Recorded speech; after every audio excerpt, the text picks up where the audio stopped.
नमस्कार दोस्तों, एक बार फिर से स्वागत है आपका हमारे YouTube channel study with civil buddy में। आज हम बात करने वाले हैं आरसीसी के लेक्चर नंबर 3 की। इससे पहले के जो 2 लेक्चर्स हैं, अगर आपने वो नहीं देखे हैं तो उनकी प्लेलिस्ट बनी हुई है, आप प्लेलिस्ट जाके देख सकते हैं। आरसीसी के नाम से प्लेलिस्ट है। उसके अलावा आप चाहें तो डिस्क्रिप्शन में लिंक भी दिए हुए हैं अलग अलग लेक्चर्स के प्लेलिस्ट के वाइज, वो भी आप देख सकते हैं। तो चलिए, आज का जो हमारा लेक्चर है आरसीसी का 3rd लेक्चर, इसे हम स्टार्ट करते हैं। मैं हूँ अमित सिंह भदौरिया। Let's start.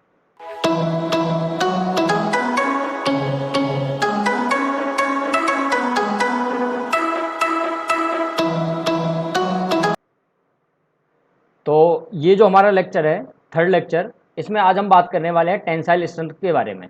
मतलब और भी चीज़ों के बारे में बात करेंगे, लेकिन पहले हम इसके बारे में बात करने वाले हैं और धीरे धीरे फिर हम आगे बढ़ेंगे अपने इस लेक्चर में। तो चलिए, सबसे पहले मैं आपको ये बता दूं कि जो स्ट्रेंथ की बात जब भी की जाती है, और खास करके टेंसाइल स्ट्रेंथ की जब भी हम बात करेंगे, तो टेंसाइल स्ट्रेंथ में देखो क्या होता है कि 3 तरह की हम टेंसाइल स्ट्रेंथ के बारे में बात करेंगे। जैसा कि मैंने आपको पहले भी बताया था कि जो टेंसाइल स्ट्रेंथ होती है कंक्रीट की, वो बहुत कम होती है, मतलब बहुत ही ज़्यादा कम होती है, और डिज़ाइन में तो हम इसको 0 मान लेते हैं। कितनी मान लेते हैं? 0 मान लेते हैं डिज़ाइन में। अब टेंसाइल स्ट्रेंथ के 3 टाइप से हम बात करेंगे कि 3 टाइप की टेंसाइल स्ट्रेंथ होती है। एक तो फ्लेक्सर टेंसाइल स्ट्रेंथ होती है, एक होती है स्प्लिटिंग टेंसाइल स्ट्रेंथ, जिसको स्प्लिट टेस्ट से काउंट किया जाता है, एक होती है डायरेक्ट टेंसाइल स्ट्रेंथ। ठीक है, 3 तरह की टेंसाइल स्ट्रेंथ है, ये आपको पता होना चाहिए। ठीक है, चलिए अब एक एक करके बात कर लेते हैं चीज़ों के बारे में कि क्या क्या है इंपॉर्टेंट बातें और जो हमें पता होनी चाहिए एग्जाम के हिसाब से। चलिए, और एक चीज़ और मैं आपको बता दूं, आज एक समस्या है। थोड़ी सी समस्या ये है कि जो मेरा माउस है, वो मेरे टीम मेंबर एक है, वो ले गए साथ में घर पे, तो अब मेरे पास माउस नहीं है, तो आज थोड़ा सा दिक्कत आ रही है मुझे, है ना। चलिए, सबसे पहले मैं आपको बता देता हूँ फ्लेक्सुरल स्ट्रेंथ या मॉड्यूलस ऑफ रप्चर भी इसे कहा जाता है। इसके बारे में कुछ बातें बता देता हूँ इंपॉर्टेंट।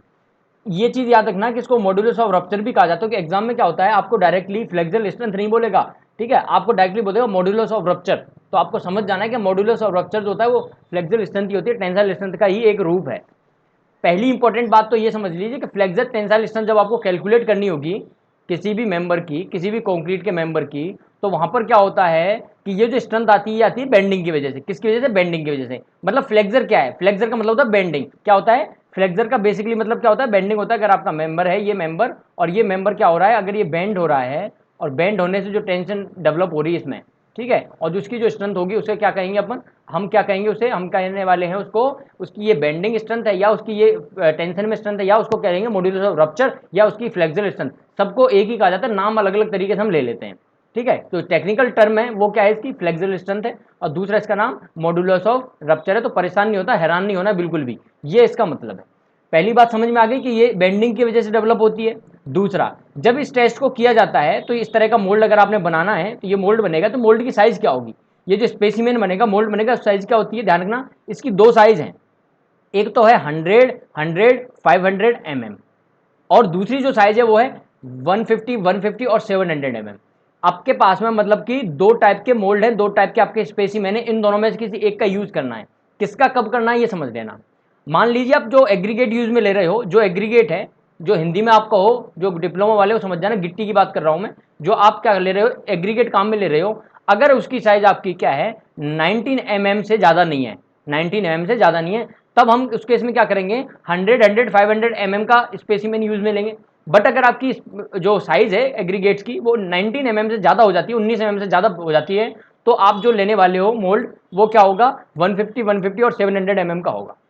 ये चीज़ आपको पता होनी चाहिए। ये मैं इसलिए बता रहा हूं कि ये क्वेश्चन क्या है, ये एग्जाम में 4-5 बार पूछा जा चुका है। ये 4-5 बार एग्जाम में क्वेश्चन पूछा गया है, यहां तक कि एसएससी जो है ना, एसएससी जेई, उसमें भी ये क्वेश्चन 2 बार रिपीट हुआ है। ठीक है ना, 2 बार रिपीट हुआ है डायरेक्टली ये क्वेश्चन। तो आपको पता होना चाहिए कि किस स्पेसिमेन की हम बात कर रहे हैं और कौन सा स्पेसिमेन कब काम आने वाला है, और ये जो पर्टिकुलर स्पेसिमेन है ये किस में काम आ रहे हैं, ये फ्लेक्सुरल स्ट्रेंथ में काम आ रहे हैं।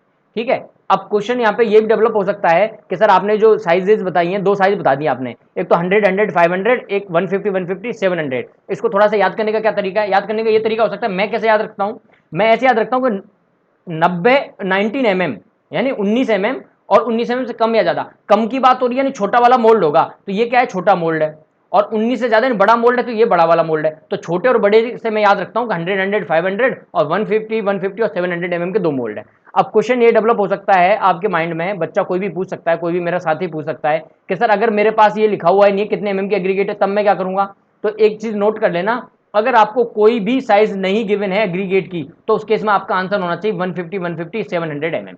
ये इंपॉर्टेंट बात है, ठीक है भैया, ये इंपॉर्टेंट बात है। इस चीज को आप याद रखना कि अगर आपको कोई भी मोल्ड नहीं गिवन, मोल्ड के साथ, मोल्ड के लिए मतलब एग्रीगेट गिवन नहीं है, तो आपको मोल्ड का जो आंसर देना वो बड़ा वाला देना है।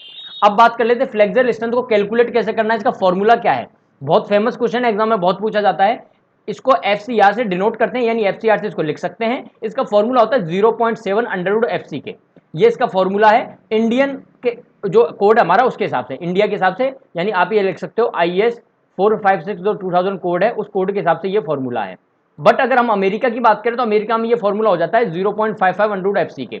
तो ध्यान रखना, इंडिया में अलग है, अमेरिका में अलग है। हम क्या लेते हैं 0.7 अंडर FC के लेते हैं, और अमेरिका वाले 0.55 अंडर FC के लेते हैं। तो दो इंपॉर्टेंट पॉइंट है, यहाँ से क्वेश्चन बनता है, न्यूमेरिकल भी आ जाता है, कई बार FCR की वैल्यू पूछ लेगा और FC के यानी ग्रेड ऑफ कंक्रीट जो है वो आपको बता देगा। अच्छा, किसी को ये दिक्कत थोड़ी FC के क्या है, ये FC के क्या है, ग्रेड ऑफ कंक्रीट है। फॉर एग्जाम्पल मान लीजिए, अगर एग्जाम्पल की तरह आप लिखना चाहें तो लिख सकते हो कि मान लीजिए M बोल दिया आपको, M25 के लिए FCR की वैल्यू कितनी होगी, FCR है उसकी वैल्यू कितनी होने वाली है, आपसे एग्जाम में पूछ लिया, तो आप क्या लिखोगे, आप लिख सकते हो FCR इक्वल टू 0.7। ये आया हुआ क्वेश्चन है, ये आया हुआ क्वेश्चन है, तो ये 25 हो गया, तो यहाँ से क्या आएगा 5 आएगा, और यहाँ से 0.7 आएगा, तो 7 पंजा 35 होता है, 3.5 न्यूटन पर mm²। ये आंसर आ गया, फ्लेक्सुरल स्ट्रेंथ इतनी आ गई इसकी, ठीक है। ये SSC में आया हुआ क्वेश्चन है, ठीक है ना, ये पुराना क्वेश्चन है, आया हुआ क्वेश्चन है, इस तरह से आपसे एग्जाम में पूछ लेते हैं, न्यूमेरिकल भी आ जाते हैं। चलिए अब बात कर लेते हैं टेंसाइल स्ट्रेंथ के बारे में, कुछ और इंपॉर्टेंट बातें हैं, जैसे कि जो टेंसाइल स्ट्रेंथ है, अब उस टेंसाइल स्ट्रेंथ में दो और बची हैं, कौन कौन सी, एक तो डायरेक्ट बाकी है और एक कौन सी है, स्प्लिट वाली बाकी है।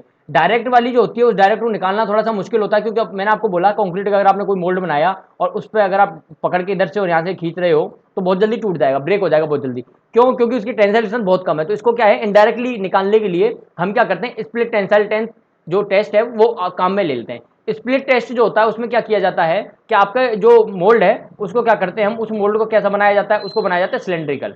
सिलेंड्रिकल आप मोल्ड ले लेते हैं, ऊपर की तरफ क्या करते हैं और नीचे की तरफ क्या कर लेते हैं, लकड़ी का क्या कर लेते हैं, एक फ्लैट प्लेट काम में ले लेते हैं, जनरली यही काम में ली जाती है, और फिर ऊपर से लोडिंग आएगी और नीचे से लोडिंग आएगी, ऊपर नीचे दोनों तरफ से लोडिंग आएगी, और फिर इस पर क्या है क्रैक्स डेवलप होंगे। तो वो क्रैक्स हम क्या देख लेंगे कि कब क्रैक डेवलप हो रहा है, किस वैल्यू पर, कितनी लोडिंग पर, वो हमारा क्या आंसर हो सकता है। तो इसको कैलकुलेट करने के लिए क्या होता है, डायरेक्टली जो लोड है वो आपका आंसर नहीं होता है, वो जो लोड आपने कैलकुलेट किया उसके साथ में एक फॉर्मूला यूज में लेते हैं, तो ये उसका एक्जैक्टली फॉर्मूला है। इसको रिप्रेजेंट किया जाता है FCT से। FCT क्या है, आपकी टेंसाइल स्ट्रेंथ है स्प्लिटिंग टेस्ट में, इसका फॉर्मूला होता है 2P/πdl। अब यहाँ पे समझना, P का मतलब है कि जो लोड आप अप्लाई कर रहे हो, और पाई का मतलब 3.14 हो गया, D का मतलब होगा डायमीटर, जो इसका आपका डायमीटर होगा, और L का मतलब उसकी लेंथ कितनी होगी पर्टिकुलर उस आप जो सिलेंडर यूज में ले रहे हो उसकी।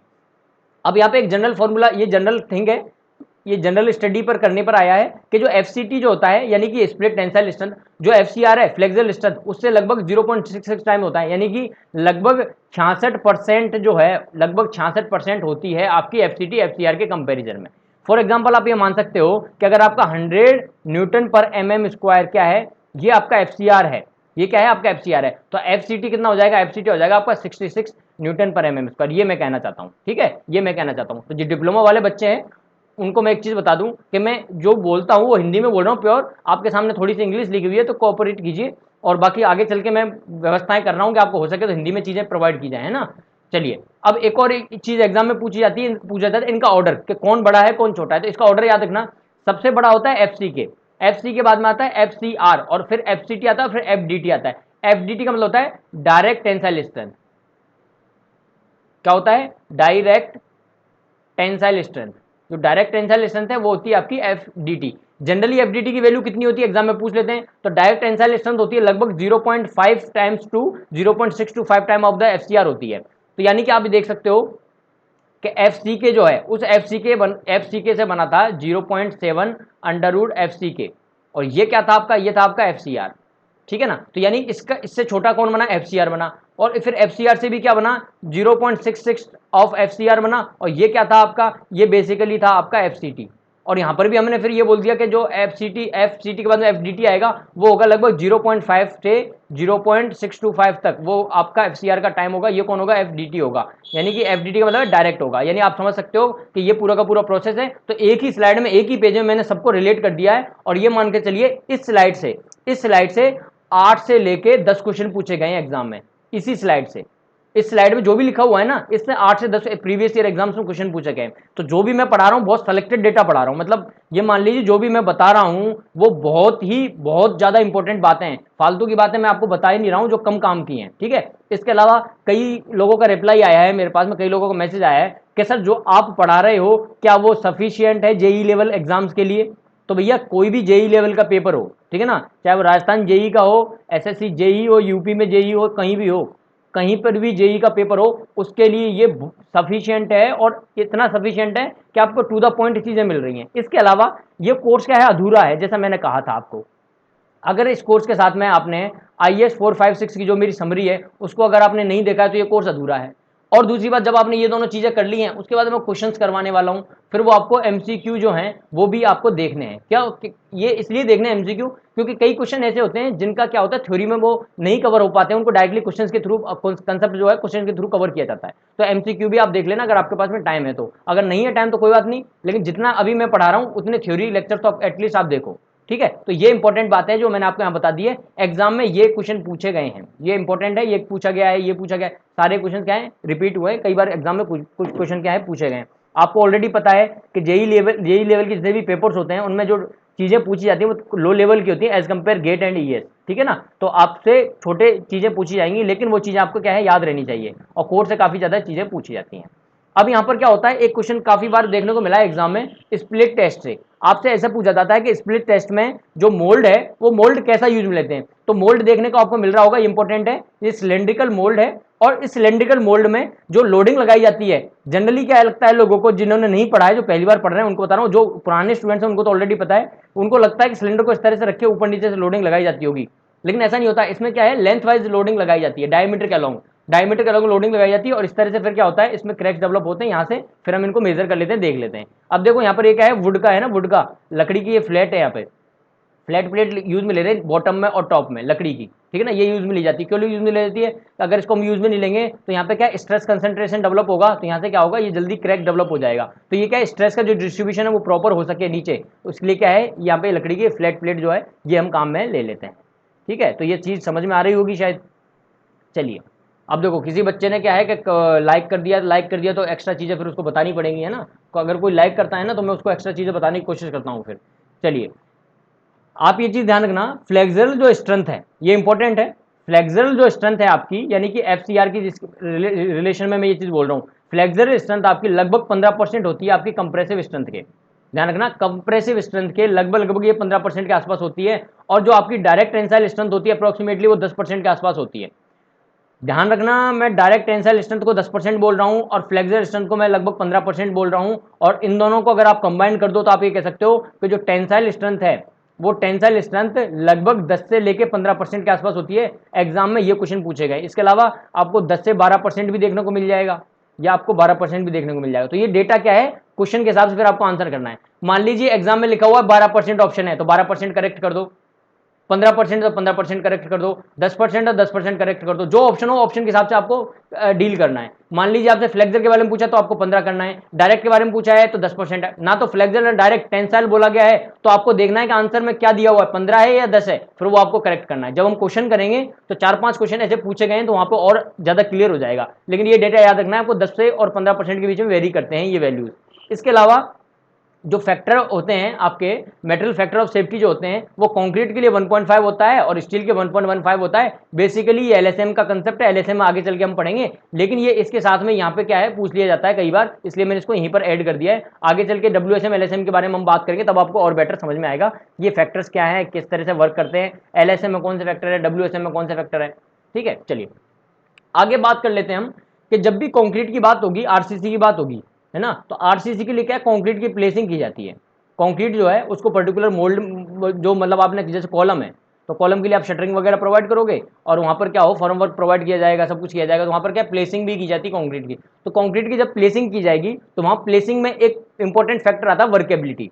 वर्केबिलिटी का क्या मतलब होता है ये सीधा साधारण मतलब सादा भाषा में सिंपल भाषा में समझ लो, क्योंकि एग्जाम में आपसे ये नहीं पूछेगा वर्केबिलिटी क्या होती है, लेकिन इतना समझ लो वर्केबिलिटी का मतलब होता है कि आप कितनी आसानी से, कितने अच्छे तरीके से, आराम से उस कंक्रीट को उस पर्टिकुलर साइड पर ले जाके आप प्लेस कर सकते हो विदाउट किसी भी आपकी स्ट्रेंथ के हार्म के। मतलब आप कंक्रीट की स्ट्रेंथ है उसको भी कोई हार्म ना हो और आपकी वर्केबिलिटी भी बनी रहे, यानी कि आप काम आसानी से कर सको। मतलब ऐसा ना हो कि आप साइड पर ले जा रहे हो, साइड पर ले जाते टाइम बीच में क्या होगा, कंक्रीट क्या होगी, हार्ड हो गई बीच में ही, है ना। तो आप ये कह सकते हो ईज ऑफ द वर्क, कि कितना आपका ईजी हो रहा है काम, कि वर्क करने में कितना इजी है आपकी कंक्रीट, वो आपकी क्या कहलाएगी, वर्केबिलिटी कहलाएगी। ये आप समझ सकते हो। वर्केबिलिटी किस किस चीज पर डिपेंड करती है ये भी समझ लेते हैं, क्योंकि वर्केबिलिटी क्या, कई लोगों को समझ में नहीं आती कि वर्केबिलिटी है क्या। वर्केबिलिटी का नाम ही है वर्क प्लस एबिलिटी, के काम करने की एबिलिटी, कंक्रीट के काम करने की जो एबिलिटी है वही वर्केबिलिटी कहलाती है। ये डिपेंड करती है वाटर कंटेंट पर। जितना वाटर कंटेंट होगा उतनी ज्यादा वर्केबिलिटी होगी। यानी आप ले सकते हो कि जो वाटर कंटेंट होता है स्मॉल डब्ल्यू, वो आपके समानुपाती होता है, प्रोपोर्शनल होता है किसके, वर्केबिलिटी के। ये वर्केबिलिटी के क्या है, प्रोपोर्शनल होता है। फिर होता है aggregate cement ratio. Aggregate cement ratio अगर आपने घटाया तो वर्केबिलिटी बढ़ जाएगी। ये इंपॉर्टेंट है, यहां बच्चों को दिक्कत होती है। यहां बच्चों को दिक्कत होती है कि एग्रीगेट सीमेंट रेशो पर किस तरह से डिपेंड करती है। तो एग्रीगेट सीमेंट रेशो पे ये होता है कि ऊपर तो आपके एग्रीगेट है और नीचे आपके सीमेंट है।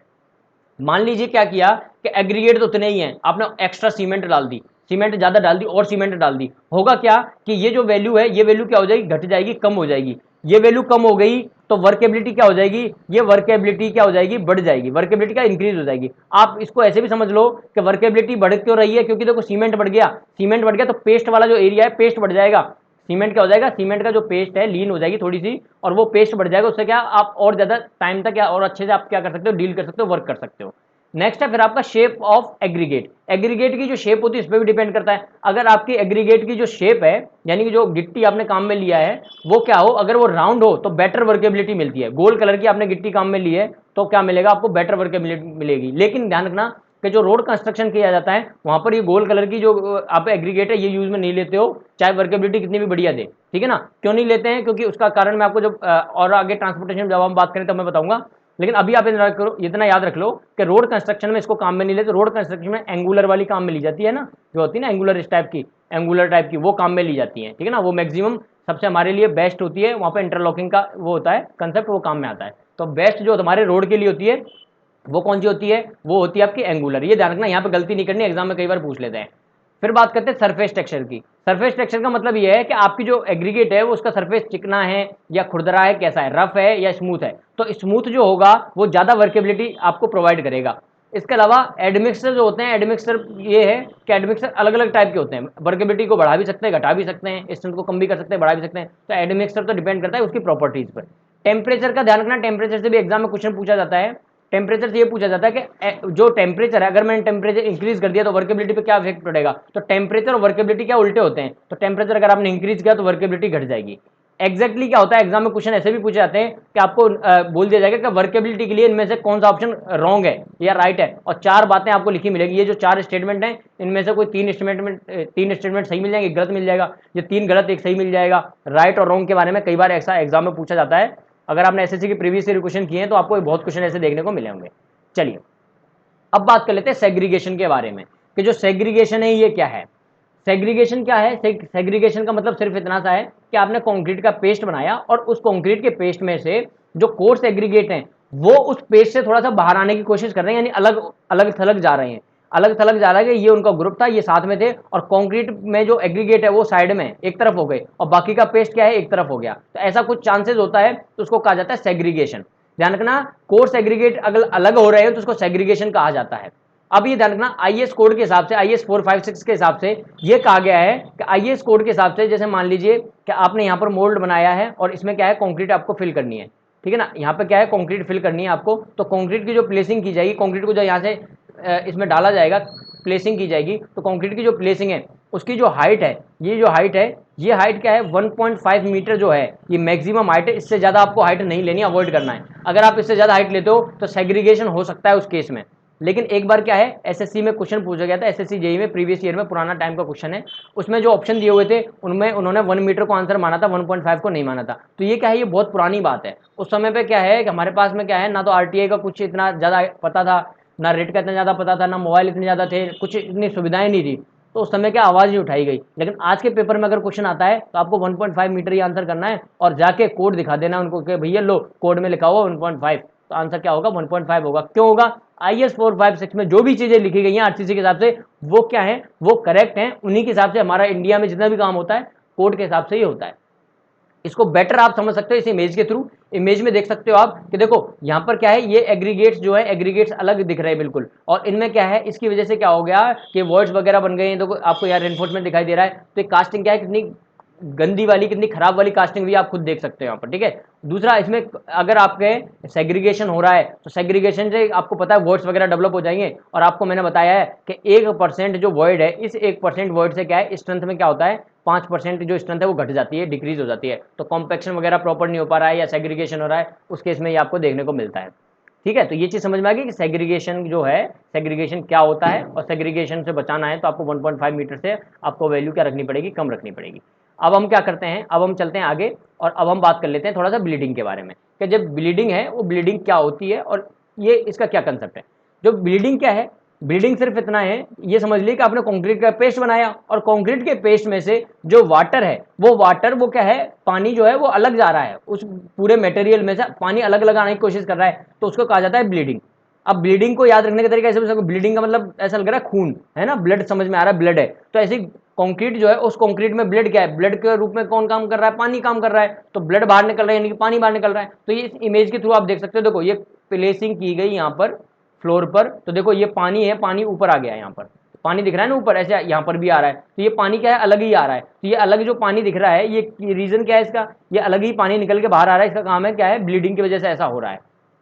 अब देखो, अब एग्जाम में क्या होता है, एग्जाम में कुछ और इंपॉर्टेंट बातें भी पूछी जाती हैं, जैसे कि आपसे बोला जाता है कि आप IS 456 जो 2000 हमारा कोड है उसके अकॉर्डिंग क्या है कि जो आप पानी काम में ले रहे हो ना, जो आप पानी मिला रहे हो कंक्रीट के लिए, वाटर काम में ले रहे हो, वो जो वाटर है उस वाटर की जो pH है वो 6 से कम नहीं होनी चाहिए, यानी कि pH value should not be less than 6, ये 6 से कम नहीं होनी चाहिए, 6 से ये वैल्यू कम नहीं होनी चाहिए। साथ ही साथ में कोड ये बोलता है कि आप कंप्लीटली आप ट्राई करो कि आप सी वाटर को यूज में ना लो बिल्कुल भी, है ना, completely prohibited the use of the sea water, ये हमारा IS कोड बोलता है, ये इंपॉर्टेंट बातें हैं, ठीक है। ये जो बातें हैं ये कोड में लिखी गई हैं। अगर आप ये बोलते हो कि सर कौन से पेज में लिखी गई है, तो ये मैं पेज भी बता देता हूँ, जो पेज नंबर है ये 14 पर ये लिखी गई है, ये बात जो मैं आपको बता रहा हूँ। और अगर आपने कोड वाला वीडियो देखा है तो ये तो ऑलरेडी आपको रटा हुआ होगा, मैंने बहुत अच्छे से ये चीज़ें एक्सप्लेन की है। अगर आप बोलते हो कि सर कुछ और इंपॉर्टेंट बातें अगर कोड की बताओ, तो वो भी मैं बता देता हूँ, जो मैंने पहले भी एक्सप्लेन की थी। जैसे कि आप लिख सकते हो यहाँ पर नोट, यहाँ पर नोट लिख सकते हो। पहली चीज़ कि आपके जो ऑर्गेनिक कंटेंट होता है ना, ये एग्जाम में पूछा गया है, ऑर्गेनिक जो कंटेंट है, ऑर्गेनिक कंटेंट वो कितना होना चाहिए आपके किसी भी कंक्रीट में, है ना, तो परमिसिबल लिमिट है, ये पेज नंबर आपके 15 पर दिया हुआ है जो चीज़ मैं बता रहा हूँ, और ये जो टेबल है वो टेबल नंबर 1 है, जो चीज़ मैं आपको बता रहा हूँ कोड में है ये। तो ऑर्गेनिक कंटेंट है, ऑर्गेनिक कंटेंट के ऊपर लिमिट होती है, इसकी वैल्यू होती है आपकी मैक्सिमम 200 मिलीग्राम पर लीटर, और ये इंपॉर्टेंट है, ये एग्जाम में पूछा गया है। इसके अलावा कुछ और भी बातें हैं, जैसे इनऑर्गेनिक कंटेंट कितना होना चाहिए, तो इनऑर्गेनिक कंटेंट की अगर मैं बात करूँ तो इनऑर्गेनिक कंटेंट है वो आपका 3000 मिलीग्राम पर लीटर होना चाहिए, इससे ये ज़्यादा नहीं हो सकता, इतना हो सकता है, जो मैं लिमिट बता रहा हूँ परमिसिबल लिमिट सही है। इसके अलावा आप लिख सकते हो सल्फेट, जो सल्फेट होता है वो सल्फेट कितना हो जाएगा, सल्फेट किस फॉर्म में होता है, ये होता है SO3 की फॉर्म में, है ना, तो ये कितना हो सकता है, सल्फेट हो सकता है आपका 400 मिलीग्राम पर लीटर। इसके अलावा एक चीज़ और लिख लीजिए, क्लोराइड, क्लोराइड इंपॉर्टेंट है, क्लोराइड पूछा जा सकता है ना, क्लोराइड पूछा जा सकता है, क्लोराइड ये Cl की फॉर्म में होता है ना, Cl की फॉर्म में होता है क्लोराइड, ये जो होता है ये होता है आपके 2000, कितना होता है 2000 मिलीग्राम mg पर लीटर, है ना, मिलीग्राम पर लीटर होता है। एक और रख लो, क्या, सस्पेंडेड, सस्पेंडेड जो मैटर होते हैं आपके, वो सस्पेंडेड मैटर कितने हो सकते हैं, वो हो सकते हैं आपके 2000 मिलीग्राम पर लीटर। अब इन इन इन सभी डेटा में से सबसे ज़्यादा इंपॉर्टेंट कौन सा है, जो एग्जाम में एक बार पूछ लिया जाता है ना, उसके दोबारा पूछने के चांसेस जेई लेवल के पेपर्स में बहुत ज़्यादा होते हैं, तो ये जो ऑर्गेनिक मैटर है ना, ये आपसे पूछा जा सकता है, इसके चांसेस ज़्यादा हैं। बाकी अगर नहीं भी याद रहते कोई बात नहीं, लेकिन ये ऑर्गेनिक मैटर वाला जो कंसेप्ट है 200 मिलीग्राम पर लीटर होना चाहिए, परमिसिबल लिमिट इसकी है, ये आपको पता होना चाहिए, ठीक है। इसके अलावा पेज नंबर 15 पे ही अगर आप जाके देखेंगे तो स्टील से रिलेटेड भी कुछ बातें बोली गई हैं, कि स्टील जो रेनफोर्समेंट आप यूज में ले रहे हो उसमें क्या अलग अलग टाइप के जो कोड है उनके में लिखा हुआ है, जैसे कि आपके माइल्ड स्टील है ना, माइल्ड स्टील का मतलब Fe250 की बात कर रहा हूं मैं ना, माइल्ड स्टील जो है इसके लिए कोड है, कोड कौन सा है, IS 432, IS 432 पार्ट भी याद रखना, पार्ट 1 बेसिकली इसका है। अब देखो याद कैसे रख सकते हो, IS 45 जो माइल्ड स्टील है उसके लिए 432 है। देखो कंक्रीट है, कंक्रीट का कोड है 456, कौन सा है 456। कंक्रीट में हम आगे बढ़ रहे हैं, कंक्रीट में हम क्या कर रहे हैं, आगे बढ़ रहे हैं। और अब क्या करना पड़ेगा, आपको पीछे जाना पड़ेगा स्टील के लिए, यानी कि 432, समझ में आया। तो ये तो हो गया IS 456 और ये हो गया आपका IS 432। तो ये तो हो गया आपका कंक्रीट के लिए, कंक्रीट बेसिकली मतलब कि RCC के लिए, और ये हो गया आपका ओनली स्टील के लिए, स्टील में भी कौन सा, माइल्ड स्टील के लिए। ठीक है, तो ये याद करने का थोड़ा सा एक तरीका हो सकता है जिससे कि आपको फ्यूचर में याद रहे। ठीक है भैया, चलिए इसके अलावा एक और इंपॉर्टेंट बात, आपके एक HYSD बार भी होती है, HYSD बार। इस HYSD में क्या दो तरह की बार्स होती हैं बेसिकली, एक तो होती हैं आपकी कोल्ड, आप देखो दो चीजें हैं, एक तो कोल्ड ट्विस्टेड बार होती है CTD, इसको इसकी फुल फॉर्म क्या होती है, कोल्ड ट्विस्टेड डिफॉर्म बार CTD की। एक होती TMT बार, ऐड भी देखा होगा आपने, टीवी में ऐड आता है TMT सरिया, है ना, TMT सरिया, तो थर्मोमैकेनिकली ट्रीटेड, ये होता है TMT। यहाँ पर क्या होता है, ये कोल्ड ट्विस्टेड जो बार होती है थर्मोमैकेनिकली ट्रीटेड बार होती हैं, ये दोनों ही काम में आती हैं। अगर आपसे कोड पूछ लिया जाए तो इनका IS कोड जो है IS 1786 इनका कोड है, 1786 है ना। IS 456 जो हमारा स्टील का वो RCC का हो गया, 432 माइल्ड स्टील का, और HYSD का वो 1786 ये कोड हो गया है। इसके अलावा आप ये भी लिख सकते हो कि HYSD जो बार हम काम में लेते हैं, जो CTD होती हैं वो आपके FE 415, 415, 500 ये होंगी, और जो हाई लेवल की जाती है वो TMT में आ जाती है, जैसे 550 आप यूज में ले रहे हो, 600 ले रहे हो, जो हाई लेवल की है TMT में काउंट हो जाती हैं। और अगर आप चाहो तो एक और याद कर लो, वो होता है वायर जो भी होते हैं ना, हाइड्रोन वायर होते हैं आपके, स्टील वायर, वो स्टील वायर जो होते हैं इनका कोड कभी पूछा नहीं गया है वायर का, सिर्फ बता देता हूँ कि अगर याद रह जाए तो बहुत बढ़िया है। इनका जो कोड है वो होता है 1566, IS 1566 इनका कोड है ना। और स्टील स्ट्रक्चर है, ये आप याद रख सकते हो, स्टील स्ट्रक्चर जो होती है आपके एंगल सेक्शन वगैरह सभी काम में लेते हैं स्टील स्ट्रक्चर के लिए। वो जो स्टील स्ट्रक्चर होती है ना, क्योंकि हम स्टील में पढ़ेंगे ना, स्टील स्ट्रक्चर का अलग से सब्जेक्ट है, उसमें कोड काम में आता है। एक स्टील स्ट्रक्चर वाले जो सेक्शन वगैरह होते हैं ग्रेड A वाले, उनके लिए क्या होता है 2062 कोड है, IS 2062, IS 2062। ऑलरेडी मैंने कोड में बताया था, यहाँ एक तरीके से रिवीजन हो गया है। जिन स्टूडेंट्स ने वो कोड देखा है और जिन्होंने नहीं देखा है उनको तो ये चीज़ें इन्फॉर्मेशन पता चली गई हैं। ठीक है, चलिए अब आगे बात कर लेते हैं ये इंपॉर्टेंट है एक्सपोजर कंडीशंस के बारे में। एक्सपोजर कंडीशंस है क्या, ये समझ लो पहले, तो ये पहले समझना बहुत जरूरी है, मतलब क्या एक्सपोजर कंडीशन। एक्सपोजर कंडीशन का मतलब है कि जो हमारा कंक्रीट है, उस कंक्रीट के जो स्ट्रक्चर है उसके सराउंडिंग में एरिया कैसा है, और जैसा एरिया उस एरिया के बिहेवियर के हिसाब से हम वहां पे क्या है हमारा कंस्ट्रक्शन करेंगे। यानी कि वहां पर कितना कंक्रीट मिलाना है, कंक्रीट में कितना सीमेंट मिलाना है, वाटर कंटेंट क्या होना चाहिए, और मिनिमम ग्रेड जो है कंक्रीट की वो क्या होनी चाहिए, ये सारी बातें हमको ध्यान में रखनी पड़ती है। अब अलग अलग एक्सपोजर कंडीशंस हैं, उनको याद करते हैं, पहले समझते हैं एक्सपोजर कंडीशन कौन कौन सी हैं। एक तो है माइल्ड, एक है मॉडरेट, एक है सीवियर, एक है वेरी सीवियर, और एक है एक्सट्रीम। ठीक है ना, ये अलग अलग क्या है अपने पास में, क्या है अलग अलग एक्सपोजर कंडीशंस हैं। अब इन एक्सपोजर कंडीशंस को कैसे याद रखना है ये समझ लेते हैं। माइल्ड जो है इसको देखो याद करने का तरीका ये समझ लो कि ये क्या है, इसी सीक्वेंस में याद रखनी है। ये पहले पर है तो पहले पर रहेगी, ये दूसरे पर है दूसरे पर, ये तीसरा है तीसरे पर, ये 4 नंबर पर है तो 4 पर, और ये नीचे 5 है तो 5 पर ही रहेगी। तो इनका जो सीक्वेंस है, ये सीक्वेंस आपको याद रखना है कि इनका सीक्वेंस क्या है ना। तो आपको सीक्वेंस पता होना चाहिए कि किसका सीक्वेंस कौन सा है। इसको याद करने की ये ट्रिक हो सकती है एम एम एस वी और ई, है ना। तो जो एक मूवी आई थी आपको पता हो तो, काफ़ी टाइम हो गया, सनी लियोनी की मूवी थी रागनी MMS2 आई थी। तो अब रागनी MMS2 जो मूवी है वो बहुत ही क्या है एंटरटेनिंग मूवी थी, अगर आपने देखी है तो। और मुझे नहीं पता एंटरटेनिंग थी या नहीं थी, मैंने नहीं देखी, लेकिन ये याद करने का एक तरीका हो सकता है कि रागनी MMS जो मूवी है सनी लियोनी की, वो वेरी एंटरटेनिंग थी। तो MMS से तो याद हो जाएगा आपका माइल्ड, मॉडरेट, सीवियर, और वेरी वेरी एंटरटेनिंग से क्या हो जाएगा कि वेरी सीवियर, और लास्ट में आ जाएगा एक्सट्रीम। ये सारे के सारे इनको याद करने का ये तरीका हो सकता है कि कैसे है। अब ये सुनो, अब यहाँ पे एक चीज मैं आपको होमवर्क दे रहा हूँ, आपको सभी लोगों को ये कमेंट करना है कि माइल्ड का मतलब क्या होता है, मॉडरेट का मतलब क्या होता है, सीवियर का मतलब क्या होता है, वेरी सीवियर का मतलब क्या होता है, एक्सट्रीम का मतलब क्या होता है, ये आप सबको कमेंट करना है। और नेक्स्ट लेक्चर में ये चीज फिर मैं आपको बताऊंगा कि इसके आंसर जो मैं आप मतलब नेक्स्ट जब लेक्चर होगा हमारा तब मैं इनको एक्सप्लेन कर दूंगा। अभी मैं आपको छोड़ रहा हूँ, आप बताना इनका मतलब क्या होता है, क्योंकि बच्चे बहुत कंफ्यूज रहते हैं इसमें। तो एक बार आप बताओ कितने लोगों को पता है, ये मैं जानना चाहता हूँ। अब इनको याद करते हैं कि मिनिमम सीमेंट कंटेंट कितना होता है पीसीसी के लिए। अभी हम पहले बात कर रहे हैं पीसीसी के लिए, सिर्फ और सिर्फ पीसीसी के लिए हम बात करेंगे।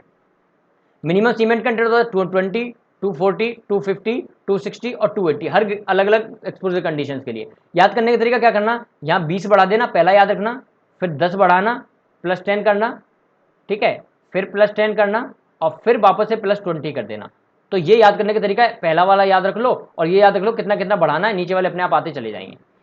मैक्सिमम जो आपका फ्री वाटर कंटेंट है वो कितना, फ्री वाटर जो सीमेंट रेशियो है, W/C रेशियो जो है वो कितना होता है, वो भी याद रखना, 0.60, 0.60, 0.50, 0.45 और 0.40 ये होते हैं। और मिनिमम ग्रेड ऑफ कंक्रीट जो माइल्ड की है वो यहाँ पर स्पेसिफाई नहीं है IS कोड में, लेकिन मॉडरेट के लिए 15 है, फिर 20 है, फिर 20 है और फिर आपकी 25 है। अब ये जो पूरा का पूरा जो सिस्टम है जो आपके सामने दिख रहा है PCC से, यहाँ से जनरली क्वेश्चन नहीं आता है, पहली बात तो ये मैं बता दूं, जनरली क्वेश्चन आता है RCC से, लेकिन PCC में कहाँ से आता है वो क्वेश्चन समझ लो, यहाँ से क्वेश्चन आता है ग्रेड से, यानी इस वाले से। आपसे बोल दिया जाएगा कि मॉडरेट में मिनिमम जो ग्रेड है कंक्रीट की वो कितनी लेंगे मॉडरेट के लिए, तो आपका आंसर क्या होगा M15। इस तरह से क्वेश्चन पूछा जाता है जनरली। अब क्वेश्चन पूछा जाता है RCC से, तो RCC वाला जो है मतलब कि वो वाला भी देख लेते हैं कि RCC में कहाँ से क्वेश्चन पूछा जाता है। देखो मैं कह रहा था ना कि आज क्या है, आज मेरे पास माउस नहीं है तो इसको क्या है टैकल करने में दिक्कत आ सकती है, और वो दिक्कत थोड़ी सी देखने को मिल रही है यहाँ पर। चलिए अब बात कर लेते हैं RCC की। RCC में क्या होता है कि वही एक्सपोजर कंडीशन जो मैंने आपको याद करने का तरीका बताया। अब यहाँ पर क्या है, यहाँ से बहुत क्वेश्चन बनते हैं। DFCCIL का पेपर हुआ था शायद 19 वाला, 18 में पेपर हुआ था, 18 की बात है 19 की बात है, 19 की बात है, 19 में हुआ था, लास्ट ईयर पेपर हुआ था। उसमें 4 क्वेश्चन आए थे इसी टेबल से, सिर्फ और सिर्फ इसी टेबल से 4 क्वेश्चन एक ही पेपर में, सोच लो आप। और अलग अलग पेपर्स में 1 क्वेश्चन 2 क्वेश्चन तो बनते ही बनते, लेकिन उस पेपर में 4 क्वेश्चन बन गए थे एक ही इसी टेबल से। तो बहुत इंपॉर्टेंट टेबल है, ध्यान रखना। देखो मिनिमम सीमेंट कंटेंट की बात करते हैं, पहले 2 प्लेस पर तो सेम है वैल्यू, फिर आपकी बढ़ती है +20, फिर आपकी बढ़ती है +20 और फिर आपकी बढ़ती है कितनी +20, यानी 20 40 60। तो 20 20 बढ़ा दे रहा, ये हो जाएगा। मतलब आपको पहला याद रखना है, दूसरा सेम रहेगा, फिर 20 20 बढ़ाना है। आप अपने हाथ से इस टेबल को 2-3 बार बनाना, मेरी गारंटी यही आपको याद हो जाएगी। 20 20 बढ़ाना, 20 20 बढ़ाना, 20 20 बढ़ाना। अब वाटर कंटेंट की बात कर लेते हैं कि आपका W/C रेशियो कितना होना चाहिए। W/C जो रेशियो है वो 0.55, 0.50, जैसे जैसे डाउन जाएंगे कम होता जाएगा, 0.45, 0.45 और 0.40। यहाँ पर क्या होती है, सीवियर में, वेरी सीवियर में ये वैल्यू होती है सेम, और स्टार्ट कहाँ से होती है 0.55 से होती है। मिनिमम ग्रेड ऑफ कंक्रीट की बात करें तो वो होती है आपकी 20, 25, 30, 35 और 40। तो 5-5 बढ़ेगा, इसमें सिर्फ 5-5 बढ़ेगा, ये काफ़ी ईजी है याद करना। मिनिमम कवर की बात करते हैं, ये इंपॉर्टेंट है, यहाँ से कई बार क्वेश्चन आ जाता है। माइल्ड के लिए मिनिमम कवर 20 mm होगा, मॉडरेट के लिए 30 होगा, सीवियर के लिए कितना होगा 45 होगा, और वेरी सीवियर के लिए 50 होगा, और एक्सट्रीम के लिए 75 होता है। ये भी काफ़ी इंपॉर्टेंट है। तो 20 30 45 50 75, 4-5 बोलो, 20 30 45 50 75, 20 30 45 50 75, और ये हो जाना है याद। तो अब इस पूरी टेबल को अपने हाथ से बनाना, कोड में आप जाओगे तो कोड में पेज नंबर 20 पर आपको ये क्या है, ये टेबल देखने को मिल जाएगी। इसको अपने हाथ से बनाना, ये याद हो जाएगी, ठीक है। आगे चल के जब आगे फ्यूचर में जब रिवीजन या मिलेंगे दोबारा, तब और इसको वापस से एक बार वापस से आपको याद करवाने की कोशिश करूंगा मैं। फिलहाल आपको यही चीज़ लिखनी है और अपने हाथ से ये टेबल बनाना। ये बहुत ज़्यादा इंपॉर्टेंट टेबल है, आप ये मान सकते हो कि IS 456 जो कोड है उसमें ये टेबल बहुत इंपॉर्टेंट है, और आने वाले एग्जाम में यहाँ से एक क्वेश्चन कम से कम बन सकता है। यहाँ से पूरे के पूरे चांसेज है कि एक क्वेश्चन यहाँ से बन जाए, ठीक है। चलिए अब कुछ और इंपॉर्टेंट बातें कर लेते हैं। एयर एंटरिंग जो एजेंट हैं, उन एयर एंटरिंग एजेंट का काम बहुत बढ़िया होता है हमारे कंक्रीट में। एयर एंटरिंग एजेंट क्या करते हैं कि आपके जो फ्रीजिंग और थोइंग का जो इफेक्ट है उस इफेक्ट को क्या करते हैं, कम करते हैं। एयर एंटरिंग एजेंट होते हैं। अब एयर एंटरिंग एजेंट है, फ्रीजिंग और थोइंग को कम करते हैं, ये तो आपने बोल दिया सर, मान गए, लेकिन ये फ्रीजिंग थोइंग होती क्या है ये तो बताओ पहले आप। तो ठीक है बता देते हैं, आपने कहा तो। फ्रीजिंग और थोइंग क्या है, फ्रीजिंग का मतलब क्या है, थोइंग का मतलब क्या है। मान लीजिए आपके स्ट्रक्चर है, उस स्ट्रक्चर में यहाँ पर पार्टिकल्स हैं, अलग अलग पार्टिकल्स हैं, और उन पार्टिकल्स के बीच में क्या है, छोटे छोटे से वॉइड होंगे, छोटे छोटे से। और उन वर्ड्स में क्या होगा कि बाहर का जो मॉइस्चर है, जो वाटर है, वो आगे जाके उसमें जाके बैठ जाएगा, वहां पे जाके क्या हो जाएगा, अपनी जगह बना लेगा। अब यहाँ पर जो वाटर कंटेंट है, छोटी छोटी सी बूंदें वहां पहुंच गई हैं। अब जो इलाका है आसपास का वो क्या है, कोल्ड है और बहुत ठंड है वहां पर। तो ठंड होने की वजह से क्या होगा कि वो पानी जो है वो जम जाएगा, बर्फ बन जाएगा। तो क्या हो गया, फ्रिज हो गया, वो पानी क्या है वो जम गया, बर्फ बन गया। जैसे जैसे टेम्परेचर बढ़ा, गर्मी आई, और वो क्या हो जाएगा, वापस से मेल्ट हो जाएगा, वो पानी बनने की कोशिश करेगा। तो ये कहलाता है आपका फ्रीजिंग और थोइंग, मतलब पानी का जमना और जमे हुए पानी का वापस से क्या होना, नॉर्मल कंडीशन में आना। तो ये कहलाती है फ्रीजिंग थोइंग कंडीशन। तो इस फ्रीजिंग थोइंग कंडीशन जो है, इसको अगर कम करना है तो आप एयर एंटरिंग एजेंट यूज में ले सकते हो। अब एयर एंटरिंग एजेंट का फंक्शन क्या है, क्या काम होता है एयर एंटरिंग एजेंट्स का, वो भी बात कर लेते हैं। एयर एंटरिंग एजेंट्स क्या है, एक तो आपकी वर्केबिलिटी को बढ़ाते हैं, आपकी जो फ्रीजिंग और थोइंग है उसको कम करते हैं, बेटर रेजिस्टेंस प्रोवाइड करते हैं, लेकिन लेकिन लेकिन लेकिन ये वाली बात इंपॉर्टेंट है कि ये जो आपकी स्ट्रेंथ है उस स्ट्रेंथ को कहीं ना कहीं क्या करते हैं, ये कम कर देते हैं। और ये वाली बात जो है इसको लोग मिस कर देते हैं, इसको लोग भूल जाते हैं। लोगों को लगता है कि एयर एंटरिंग जो एजेंट है बहुत ही अच्छे आदमी है, बढ़िया काम करते हैं, अच्छे लोग हैं और ये अच्छे आदमी हैं तो अच्छा काम करते होंगे, लेकिन ये भूल जाते हैं कि ये थोड़ा सा ये गलत काम हमारे साथ कर देते हैं कि जो रिड्यूस कर देते हैं हमारी जो स्ट्रेंथ है उसको रिड्यूस करने का काम भी ये करते हैं, स्ट्रेंथ कम हो जाती है।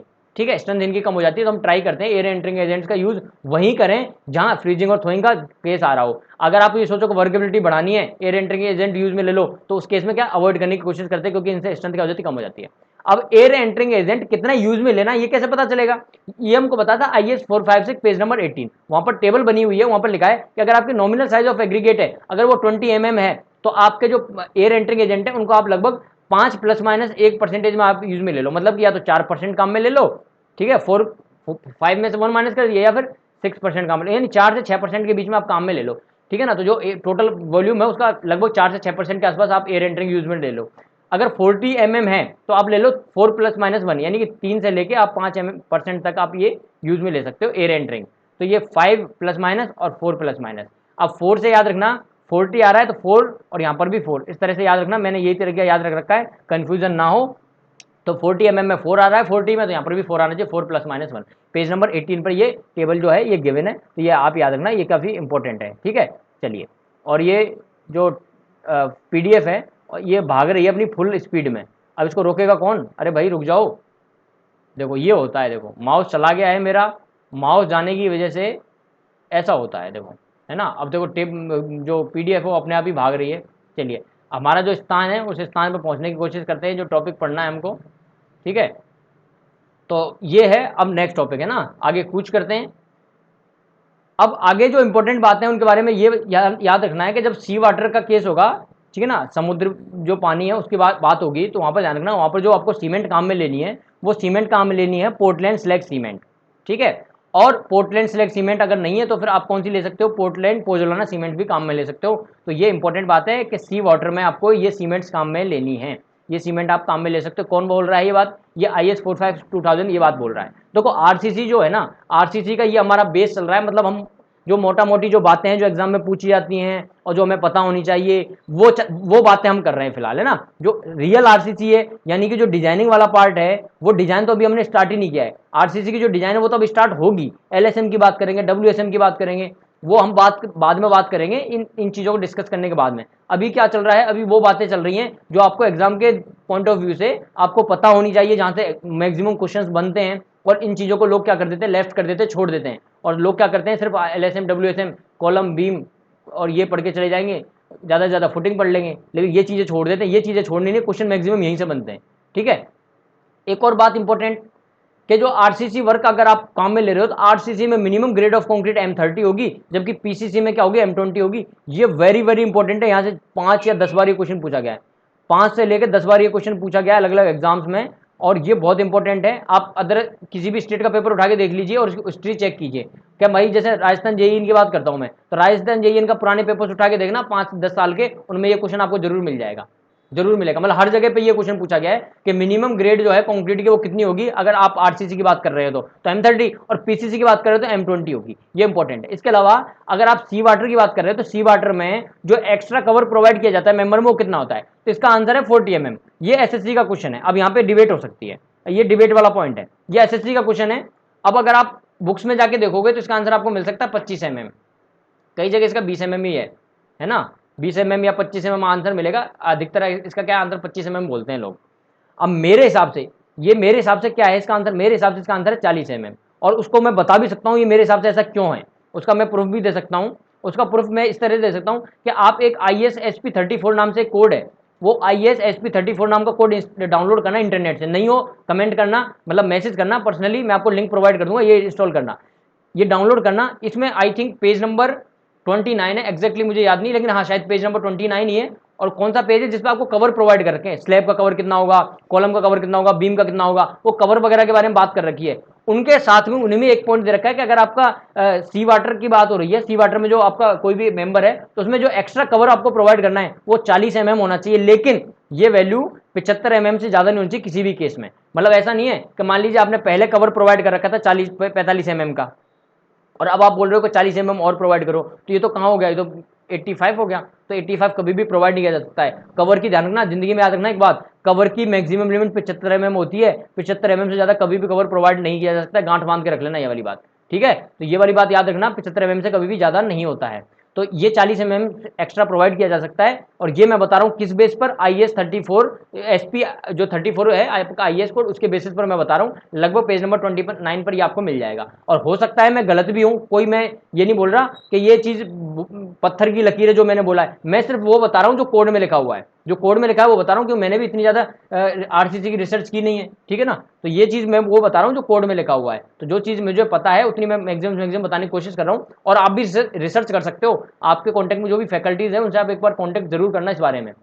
चलिए अब बात कर लेते हैं minimum removing period of formwork की। जो फॉरम वर्क प्रोवाइड किया जा सकता है उस फॉरम वर्क की कम से कम लिमिट कितनी होती है। अब यहां पर क्या है, IS 456 में क्या हुआ है, बदलाव हुआ है। IS 456 जो है आपका, उसमें क्या है, चेंजेस हुए हैं, अमेंडमेंट आए हैं। उस अमेंडमेंट का वीडियो भी मैंने बनाया है, वो आप देख लेना। IS 456 की सीरीज का सबसे लास्ट वाला वीडियो वही है। अब देखना इसमें बदलाव ये हुआ, उन्होंने ये कहा कि अगर आप OPC काम में ले रहे हो, कंक्रीट में ऑर्डिनरी पोर्टलैंड सीमेंट है, तब तो ये टेबल आपकी काम की है, इस टेबल के अकॉर्डिंग काम होगा। नहीं अगर OPC तो उसकी दूसरी टेबल, वो भी अपन बात करते हैं। पहले इसके बारे में बात कर लेते हैं। कोड में ये पेज नंबर 25 पर आपको मिल जाएगा। ये कहा गया है कि जो वर्टिकल फॉर्म वर्क होता है, जैसे कि आपके कॉलम है, वॉल है या बीम है, उस बीम की साइड में प्रोवाइड किया है, तो वर्टिकल फॉर्म वर्क आप 16 से 24 घंटे में आप हटा सकते हैं। लेकिन अगर आपके 100 फीट है, जो 100 फीट है उस 100 फीट से अगर आपको रिमूव करना है, और 100 फीट किसकी, स्लैब की। लेकिन यहां पर भी एक का बात कही गई है। 100 फीट क्या है, 100 फीट का मतलब ये है कि जो बेस होता है, इसका बॉटम जो होता है, उस 100 फीट, इसको कहा जाता है 100 फीट।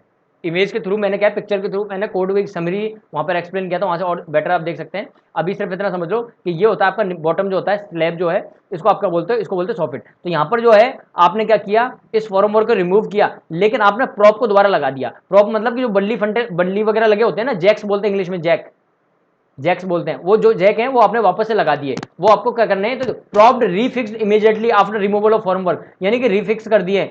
तो ये कितने, 3 दिन में किया जाता है। मतलब 100 फीट से जो फॉर्म वर्क रिमूव करना है 3 दिन में करना है। लेकिन अगर बीम की 100 फीट है और बीम की 100 फीट से आपको रिमूव करना है और रीफिक्स करना है प्रॉप्स को, तो ये आपको किया जाता है 7 दिन में। और जो आपके प्रॉप हैं, प्रॉप तो अब आपको प्रॉप हटाने ही पड़ेंगे लास्ट में। अगर आपको प्रॉप हटाने स्लैब से, और आपकी स्लैब का स्पान 4.5 मीटर तक का है, ठीक है, तो आप 7 दिन में हटा दो उस फॉर्म वर्क को। लेकिन अगर आपका स्लैब का जो स्पान है वो 4.5 मीटर से ज्यादा है, तो अब जो फाइनल जो प्रॉप हटेंगे वो कब हटेंगे, 14 दिन में हटेंगे। लेकिन बीम और आर्च के केस में डेटा चेंज हो जाता है। अगर आपका स्पान 6 मीटर तक का है तो आप प्रॉप को हटा दो 14 दिन में, और अगर आपका स्पान 6 मीटर से ज्यादा है तो आप इसको हटा दो 21 दिन में। तो ये डेटा है, ये टेबल है, ये काफी इंपॉर्टेंट है, यहाँ से बहुत क्वेश्चन पूछे जाते हैं। ये भी आपको याद रखना है कि किसको कब हटाना है, कहां से, ठीक है। तो ये चीजें भी आपको इंपॉर्टेंट है, ये चीजें आपको याद रखनी है। चलिए अब हम बात कर लेते हैं जिसके बारे में मैं बात कर रहा था कि थोड़ा सा चेंज हुआ है कोड में। कोड में क्या चेंज हुआ है, कोड में ये चेंज हुआ है कि अगर आपके अदर देन OPC की अगर बात होगी, अदर देन OPC की बात होगी, तो अदर देन OPC के लिए, मतलब OPC के अलावा आपकी कोई कंक्रीट है, सीमेंट यूज में ले रहे हो कंक्रीट में, तो क्या होगा, तो वर्टिकल फॉर्म वर्क जैसा पहले था वही रहेगा, कोई चेंज नहीं है। रिमूवल जो आपको करना है स्लैब की 100 फीट से, वो भी 3 दिन है। लेकिन अब यहां पर चेंज हुआ है, यहां पर चेंज हुआ है, ये बोल रहे हैं कि अगर बीम है और बीम से अगर आपको रिफिक्स करना है वापस से प्रॉप को और फॉर्म वर्क हटाना है बाकी का, तो ये आपको 10 दिन लगेंगे। कितने लगेंगे, 10 दिन लगेंगे। और स्लैब जो है, उस स्लैब से अगर आपको प्रॉप हटाना है 4.5 मीटर तक का अगर का स्पान है, तो ये क्या होगा, ये वैल्यू कितनी हो जाएगी, ये हो जाएगी 10 दिन। और अगर आपके कोई स्पान है वो 4.5 मीटर से ज्यादा तो 14 दिन लगेंगे जैसा पहले था।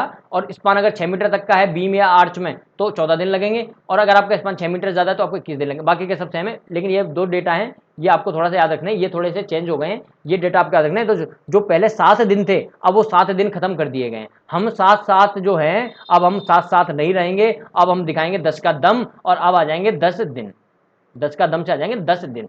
किसके हिसाब से, अदर देन OPC के हिसाब से, ठीक है भैया। ये चीज थी इंपॉर्टेंट, ये मैंने आपको बता दी है। अब चलिए अब थोड़ा सा और आगे चलते हैं, कुछ इंपॉर्टेंट कोड है उनके बारे में आपको बता देता हूँ। अरे भैया रुक जाओ, ये स्लाइड और परेशान कर रही है, रुक ही नहीं रही है, ठीक है। तो अब कोड के बारे में बात कर लेते हैं। कि कोड क्या है। देखो आपको एक बात बता दूं अंदर की, ये जो मैं आपको पढ़ा रहा हूँ ना, ये पूरा का पूरा वन टेक में चल रहा है, मतलब कि ये लाइव चल रहा है, ये मान के चलिए आप, ठीक है ना। इसमें क्या है, कोई भी कटपट नहीं, कोई एडिट वगैरह नहीं होगा, ये लेक्चर विदाउट एडिटिंग चलेगा ये, इसलिए इतनी परेशानी हो रही है। अगर एडिट होता तो मैं ये जो चीज़ें हैं इनको मैं काट सकता था, लेकिन मैं कट नहीं कर सकता हूँ, ठीक है ना। तो इंपॉर्टेंट कोर्स हैं उनके बारे में कुछ बात कर लेते हैं, इंपॉर्टेंट कौन कौन से कोर्स हैं जो ऐसे एग्जाम में क्वेश्चन पूछा जाता है। चलिए, पहला जो कोड है जहां से एग्जाम में क्या है क्वेश्चन बना है, मतलब आया हुआ है, IELTS 875 1987 है, किस चीज का कोड है पूछ लेते हैं। तो इसका अगर पार्ट 1 की बात करें तो ये डेड लोड के लिए है, पार्ट 2 लाइव लोड के लिए, और पार्ट 3 लाइव विंड लोड के लिए, पार्ट 4 स्नो लोड के लिए है। ये एग्जाम में पूछा जाता है। अर्थक्वेक लोड के लिए क्या है, IS जो 1893 है, ये काफी इंपॉर्टेंट एग्जाम में पूछा गया है। इसके अलावा 33 ग्रेड अगर आपकी ऑर्डिनरी पोर्टलैंड सीमेंट की, तो उसके लिए आपको कोड याद रखना है, वो होता है आपका 269 1989। 43 ग्रेड के लिए 8112 है, और 53 ग्रेड के लिए 12269 है। अब ये जो मैंने कोड बताए हैं ये ओल्ड है, ये पहले के हिसाब से IS 456 जो हमारा कोड था उसमें ये गिवन है, IS 456 में आप देख सकते हो ये गिवन था। लेकिन अब जो अपडेट हुआ है, जो अमेंडमेंट आया है, जिस अमेंडमेंट की मैं बात कर रहा हूँ उसमें ये चेंज हो चुका है।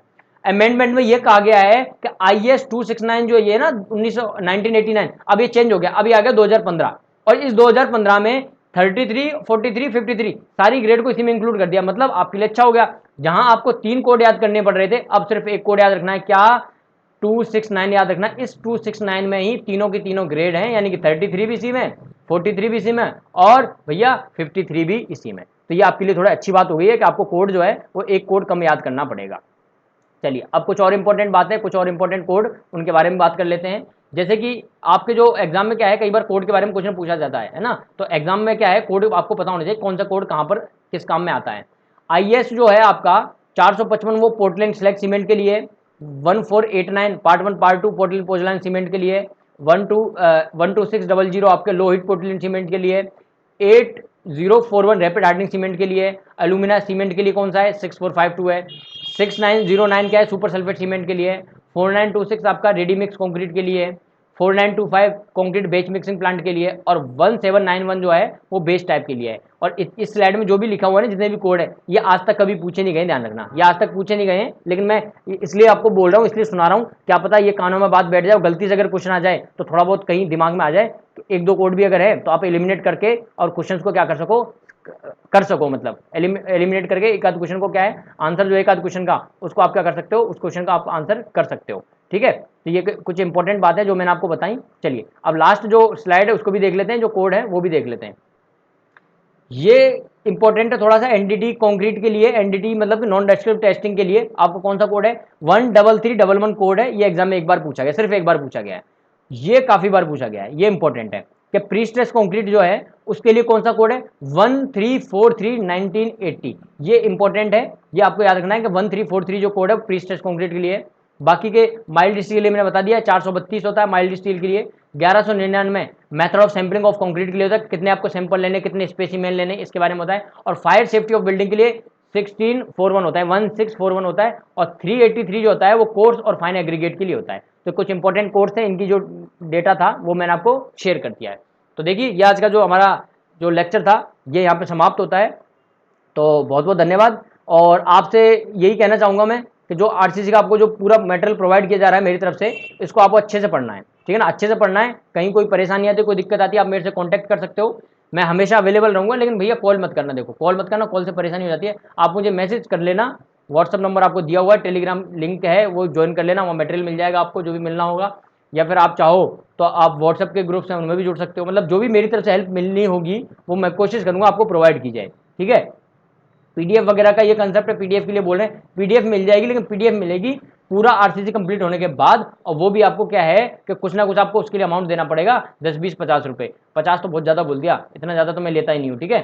तो वो इसलिए क्या कि टाइपिंग आइपिंग का और बाकी का खर्चा होता है, थोड़ा सा खर्चा हो जाता है, और आपको पता है कि थोड़ा बहुत तो क्या है खर्चा पानी चाहिए, जिससे कि चीज़ों को मैनेज किया जा सके। 2-3 लोग हैं, टाइपिंग आइपिंग भी किसी से करवाता हूँ तो उसको भी पैसे वैसे देने पड़ते हैं, है ना। जो मैं खुद करता हूँ वो तो फ्री है, जैसे कि वीडियो है मैं रिकॉर्ड कर रहा हूँ तो आप फ्री में देखो, वीडियो एकदम फ्री ऑफ कॉस्ट, कोई दिक्कत नहीं है, ठीक है। और कोई मेरी तरफ से हेल्प हो बनेगी, मतलब जो भी मैं हेल्प कर सकता हूँ मैं हमेशा आपके लिए करूँगा, आप मुझे कमेंट कर सकते हैं, कॉन्टैक्ट कर सकते हैं, ठीक है।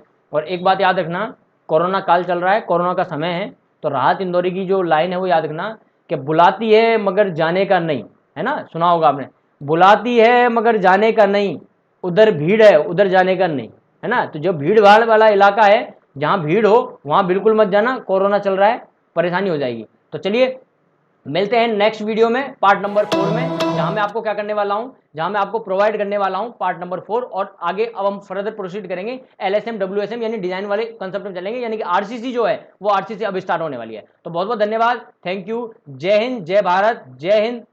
और एक चीज और बता दूं मैं आपको कि आपने अगर चैनल को सब्सक्राइब नहीं किया है तो कोई बात नहीं, लाइक किया है कोई बात नहीं, लेकिन भैया इसको शेयर जरूर कर देना, है ना, जरूर से जरूर इस वीडियो को शेयर करना आप अपने दोस्तों के साथ में।